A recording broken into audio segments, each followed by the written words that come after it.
Okay, so hi everyone. My name is Aditi. Most of you are probably familiar with me. You spent a couple of years probably looking at my face and recognizing me. No, I'm just kidding. But probably meeting with me for research consultations or coming into the library. This year is a bit different, as we all know. We're all sharing our space online. And your course instructor, Dr. Falguni Mukhopadhyay, has invited the libraries today to present. And I thought rather than doing the regular, how to search for resources and stuff, I'll just provide a quick overview of the library's resources today based on the current situation. So what's open and what's available. But I also have colleagues here who are very knowledgeable about different areas of the library. And I have Inba here, Inba Kehoe. She's the head of copyright, and she's also the scholarly communications librarian here at the UVic Libraries. So anything to do with copyright, if you have questions about what you can use, material that you can use, how you can basically try and get permissions in place for all the material that you're going to use for your reports and everything, you can ask her questions like that. I also have my colleagues, Rich McHugh and Danny. Rich is the manager of the Digital Scholarship Commons, and he's quite knowledgeable about a lot of great tools, as well as he provides a lot of workshops. Some of you might have taken those workshops in person. This year, they're being offered online through the DSE, and I think Rich will be kind enough to show you where to find those workshops if you're not available, if you're not aware of the DSE. And he's going to be presenting about academic posters. So I believe you are creating posters at the very end of your projects. And this term, obviously, everything is online. So any of those questions can be directed to Rich or to Danny. And if you're finding that you need resources, though, you can combine an email and just send it off to me. So I've heard from a couple of you about the library's resources and what's available. And thanks, Inba. Inba's just put in her email address there. What I'm going to do is just quickly share my screen here. And if you are seeing a second screen that you're not supposed to, just let me know. I'm just kidding. So let's start off. So this is the library's homepage. As you know, we've got this orange banner recently, and most of you are probably familiar with it, but it's quite confusing about what's available right now. Our buildings are closed. So if you are in Victoria and you're still able to come into or come onto campus, you can actually pick up books or material from the library. All you need to do is go to Request Books and Media here. And the email address that you see here, you can email them with the material you need. So if, say, you're finding a resource that's currently sitting on our shelves, you can email them with the link to the resource. And if you want to digitize, or if you want us to scan a couple of pages from the book or a textbook or anything that's available on our shelves, you can just email the request to them. On the other hand, if you have something available, there's also another way that you can, in fact, search the library's catalog. So I'm just going to go to Books and Media here. And let's say construction management. I'm not sure if, what the title of the book will be here, but I'm just going to try putting in those keywords there. And I'm trying to look for something that's on our shelves. So, and that'll be hard to find, but let's say this is what you're looking for. It's known as quantitative constructive management, uses of linear optimization, blah, blah, blah. And on the right-hand side here, you'll notice that there is the request link. So all you do is just click on this.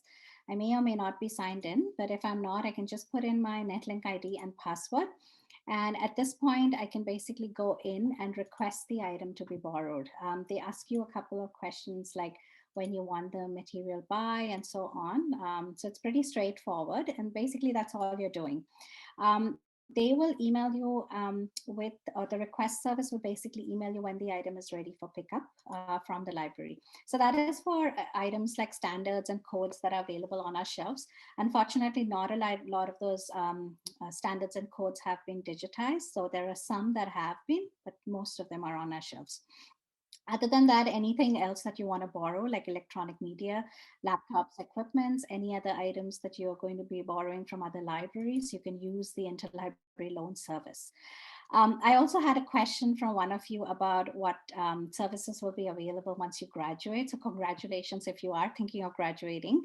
The one thing that I will let you know is that it's quite restricted in the kind of items that are available to you as an alumni, and that is the electronic items specifically. So I'm just going to go to research help and here subject guides. Click on this image or on the link anywhere. And I will scroll down in a few minutes to engineering. Now there is an actual subject guide that's been created for the course. It's known as Capstone Course Research. This is where you'll find most of the information about books, ebooks, any kind of articles that you're looking for. So if you're looking for articles in any of these databases, you can. You're also welcome to send me your project information. So basically your research, this thing, unless it's proprietary, you may want to give me information on the company you're working for, just because it gives me a bit of background knowledge. But if your industry partner is something, or the work that you're doing is proprietary in nature, you may want to keep those trade secrets to yourself. Just send me your research topic. Standards and codes, thesis and dissertations. This is also something that Inverse Group deals with, so it's highlighted here. I won't go into too much detail of what's available because most of you are probably familiar with it already, but this is where I've put in some links to resources after you graduate. So if you are at home, you can get a listing of all the online databases that are available, or we've got licenses that allow you to, in fact, look at these resources online. However, most of our publishers' licenses are restricted, so you may not be able to access, like, for example, Compendex and Engineering Village and so on. But you do need a Netlink ID to use most of these resources. For any items that are available on our shelves, they're available to you as a community borrower as well as an alumni. So you're welcome to actually use the request service. In fact, it's been opened up to most of our community borrowers. And for material that is like available on our shelves, but you want it for your company purposes, so if you want it for your industry and so on, partners and so on, you're welcome to, in fact, email the Distance Learning and Research Service, and they'll be happy to reprint any material for you in a digitized format, but there is a nominal fee that they charge, and that information is available there as well. So just a quick thing about that. The other thing I'm going to leave you with is patents. Hopefully there's something that you are going to be working on with your industry partner, or some ideas that have popped into your head. The best way to find any kind of prior art or anything that requires a patent is to go to the ESPASnet service that's available. It's the European Patents Office search tool, and it kind of combines patents from the USPTO, which is the United States Patents and Trademark Office, but also the Canadian patents exist there. So it's basically all the patents that exist in the world. You can search through the ESPASnet website. And there's other tools as well, but if you're welcome to look at these, but if there's something that I can help you with in the future, that'll be great. I won't take up much time here because I want to make sure that I give enough time to Rich and Danny to cover academic posters, but also to Inba. And if you have any questions, again, most of our information sits on our website. The guide here has my contact information, or you can just go to the library's homepage, and under research help, you can look for subject librarians.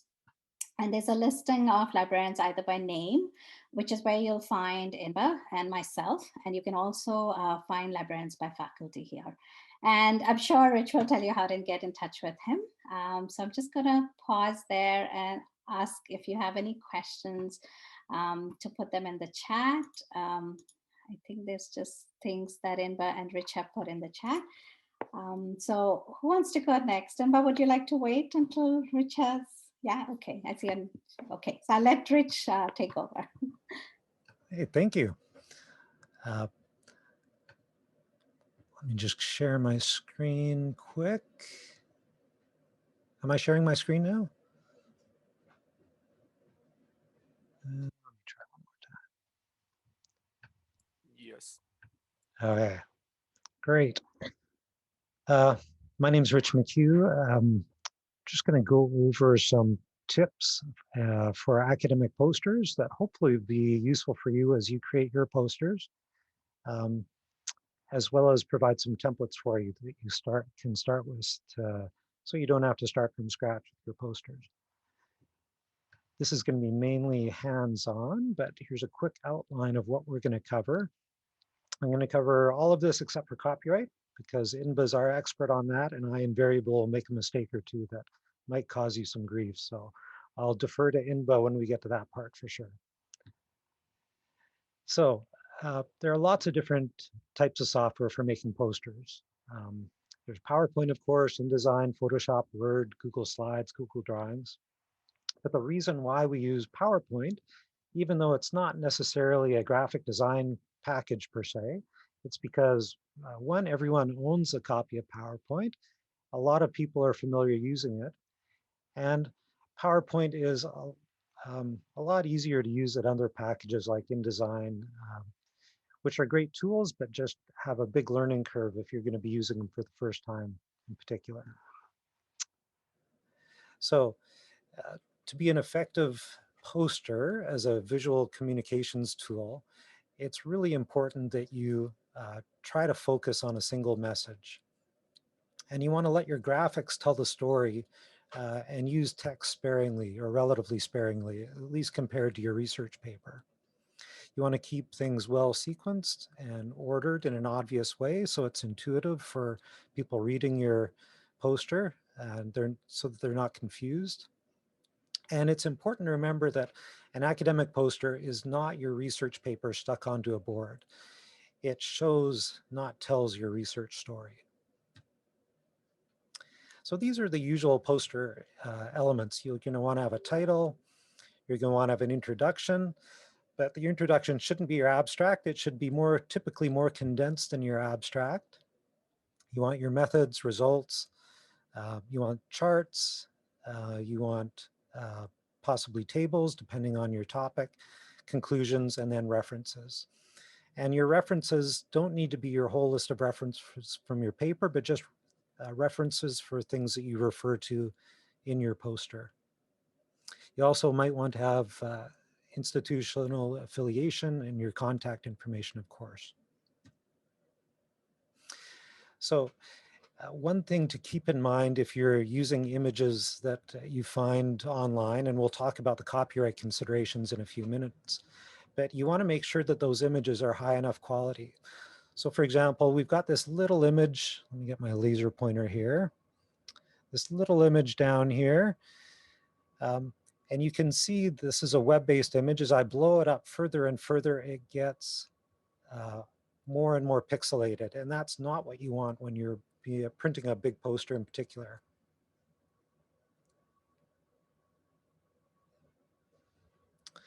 So did you want to talk to copyright at this point, Inba? No, why don't you keep going, Okay. Rich, and I'll jump in. Sounds good. Okay. So published images and charts are all subject to copyright, even things that you create on your own, of course.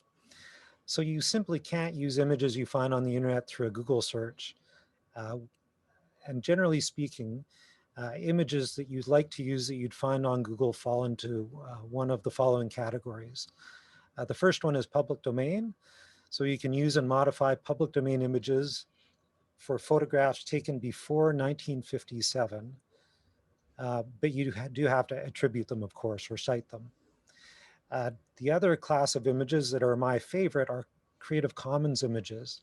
And you can usually modify Creative Commons licensed images, providing you include the appropriate citation.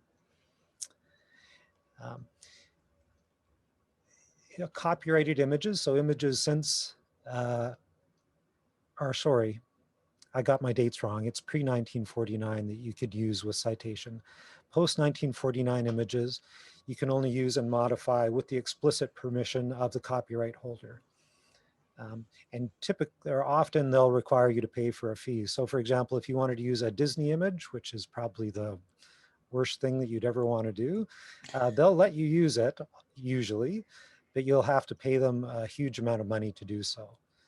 So if I was in your shoes right now, I'd be looking for Creative Commons licensed images, or create your own images, of course, which you have full copyright for. Did I say anything wrong, Imba, there yet? No? No. Okay. So where can you get some good quality images? And I have links to all these resources in the handouts we'll be giving you. One great one is Unsplash. All of the images there are can be used license free. They've got a slightly different licensing setup than Creative Commons, but it's for your purposes, you can use them all free of charge. You do need to cite them, of course. Another way to look for images would be Google image search, but use their labeled for non-commercial reuse so that you're not looking at commercial images. And another one is the Creative Commons search, which will help you search for Creative Commons licensed images. And in all cases, you do need to cite them, of course. Don't forget to provide captions, and again, cite the sources for all of your graphics and images. Even if they're things that you've created, you still need to cite them so that someone else knows whose work it is that they're seeing in your paper or your poster. Rich, can I jump in on Yep. just that part? If you created your own and you don't want it to mess up your poster in terms of citations, you could put a note in your acknowledgements or your reference list and say all images created by yourself kind of thing, so that you're not kind of messing up the poster part. But if you're getting them from other people, if you can, at least, or if you can find that information, at least have the author, the title, and where you got it from. And a year would be really, really good to have. Okay, and I'm going to throw in a link to our copyright website where there's some other resources that you might want to look at. There's also a resource available through the UBC Copyright Office that shows you how to cite images as well. So you could use that as samples. Okay, thanks. All right, thank you, Inba. That's great. So just a quick word about multimedia learning theory and posters. And multimedia learning theory deals with how to combine text and images in optimal ways so that people can learn and not be distracted by things that you're doing, which can be a big problem with some posters. So the first one is the coherence principle. You want to make sure you're not cluttering things up. You want to pare it down to the minimal, most pertinent things that will convey the message that you want to convey in your poster. Next one is the signaling principle. You want to highlight things that are particularly important. So you can see here, they've highlighted the methodical and deliberate activity because that's important to what they're trying to convey. So do a little bit of signaling, and that can be done with highlighting. It can also be done with the size of objects, as we'll see in the poster in a minute, or a sample poster in a minute. And the last one is spatial contiguity. You want to keep related things together. So in this case, we've got an image and a label. Make sure that they are close together so that they aren't wondering, if that label is connected to that image or something else perhaps. Before we get into the hands-on portion of things, let's talk a little or look at a few posters that maybe have some suboptimal parts to them. So here is a interesting looking poster. One thing that jumps out to me immediately is the font size. It's really small, and again, this year it's virtual posters, so it's a little bit different, but in a face-to-face poster situation, it's really hard to read anything other than the title and maybe the headers. Another thing is that this image down here of some sort of a rodent, it appears on a scale. I'm not sure that it really adds much to the poster, and it could be distracting. Another thing is this background. The star background is sort of cool. There is a space-related aspect to it, but again, it's probably distracting to have all those little dots in the background.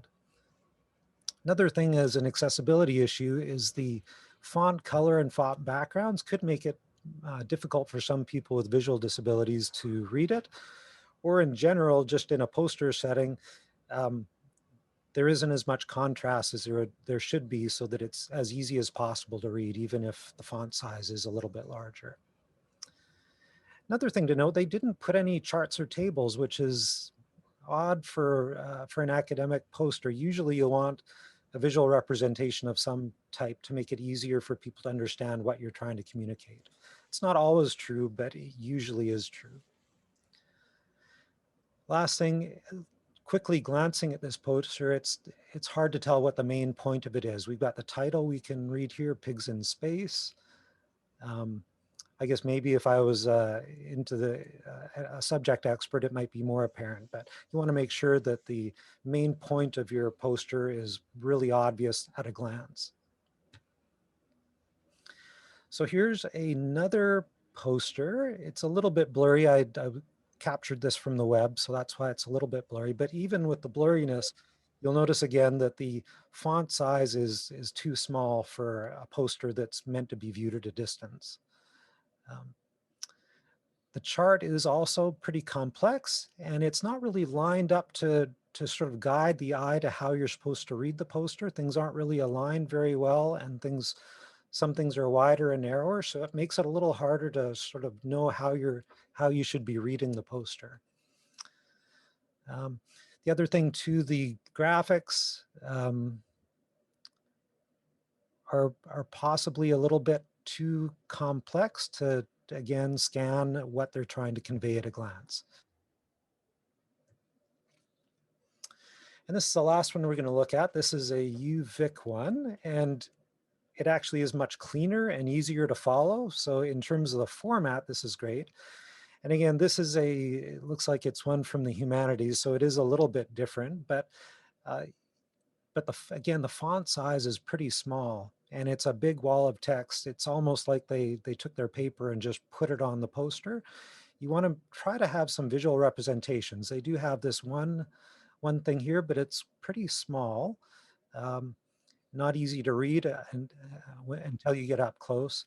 And they probably, unless they're referring to all these things in the references, they should only be citing the things that are actually in the poster itself rather than everything that's in their academic paper. So here's one of the overview of one of the activities that we have available today, an optional activity. It's a hashtag Better Poster project. And what they're advocating for is people to, instead of having a big wall of text, is to put the main point you're trying to get across as big as possible, so people can at a glance see what the main point of your paper is, or the main point of your research project is. And then put the additional information like introduction, methods, results, charts, tables on the sides, so that people can quickly see what the main point is and then move closer to be able to look at the other things related to your paper. And then also have a QR code on the poster so that people can actually go and look at your paper if they're interested in diving deeper on your research. So this is sort of what it would look like in a face-to-face poster session, which you won't be doing this year, it sounds like. And here's an example of a poster that I did using this format. Again, the main takeaway point is here, and I've highlighted the important words in this top level statement. I put a chart here that supports what's up here and sort of supports that main point. And then I've got introduction, methods, results.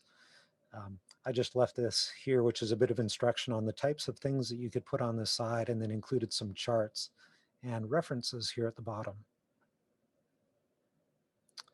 Just one other example of this type of a chart at an academic conference.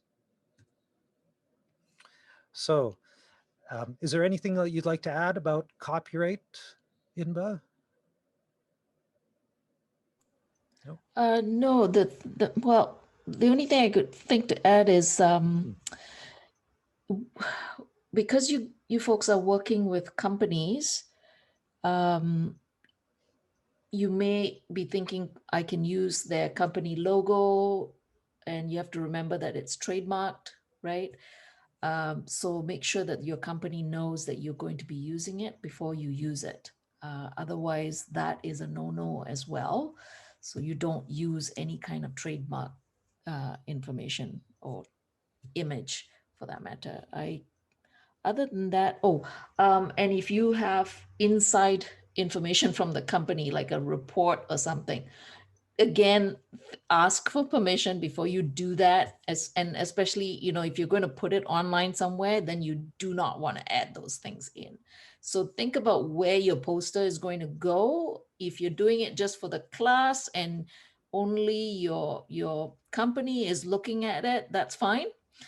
But maybe later you decide, hey, I want to post this out there and show people what I have. Then you might think of redoing it and taking out some of those pieces of information.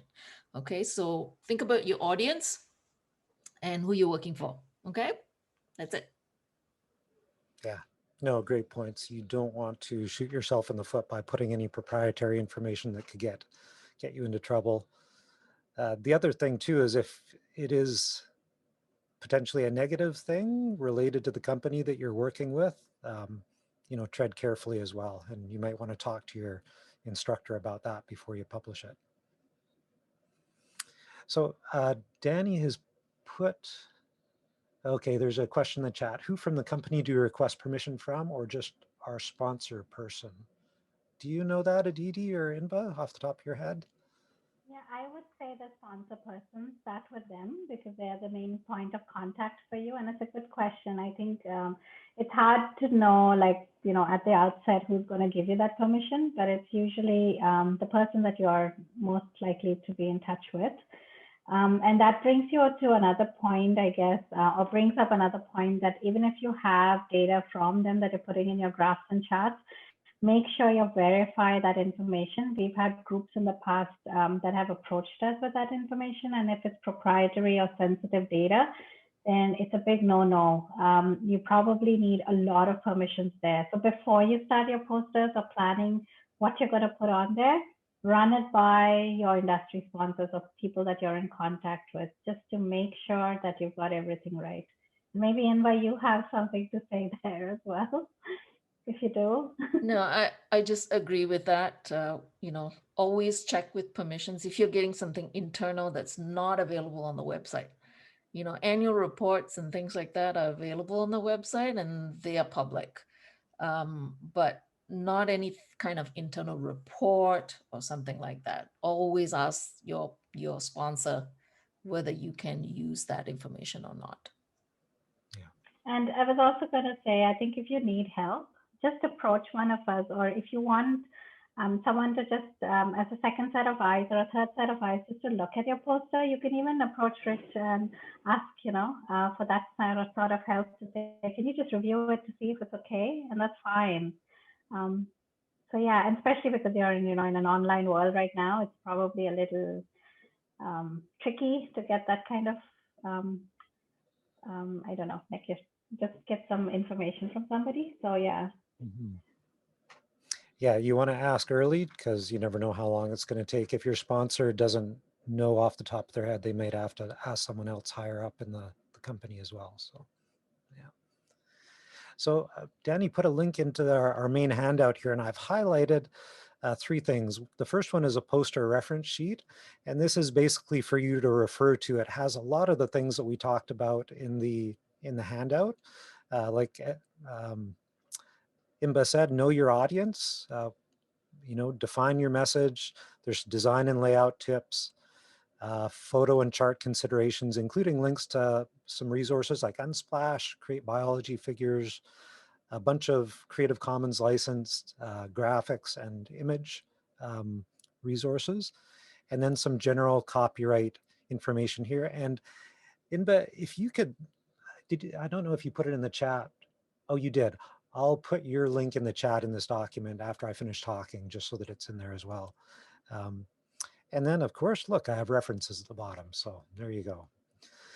So that, you don't need to look through that now, but that would be something just to bookmark. These documents are all available after the workshop's over too, so you can bookmark them and come back to them later. So option 1 in terms of a hands-on poster is a poster, a PowerPoint poster using the UVic template. And I'll just click on it here. This will walk you through the process of making a poster with the UVic template. You'll notice that the handout is quite narrow, and that's done on purpose so that you can make, if you've only got one screen, and I know we've got a bunch of engineers out there, so people may have more than one screen, but if you only have one screen, you can make the handout quite narrow, and then you can put PowerPoint on this side so that you can scroll through and look at the instructions as you're working in PowerPoint. The last one, handout, which is right here, is the Better Poster activity. And this walks you through the process of making a poster that, again, has the big main theme of your research here. So it's really obvious what point you're trying to get across with the supporting information on the sides. And it's got a link to a Better Poster template here that you can download and then modify it, save it as your own and modify it for your project.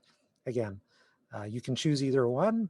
You don't have to use them. Do you know, Aditi, are they provided with poster templates or no? No, so it's kind of just up to them. Yep. Yeah, so pretty much creating one from scratch.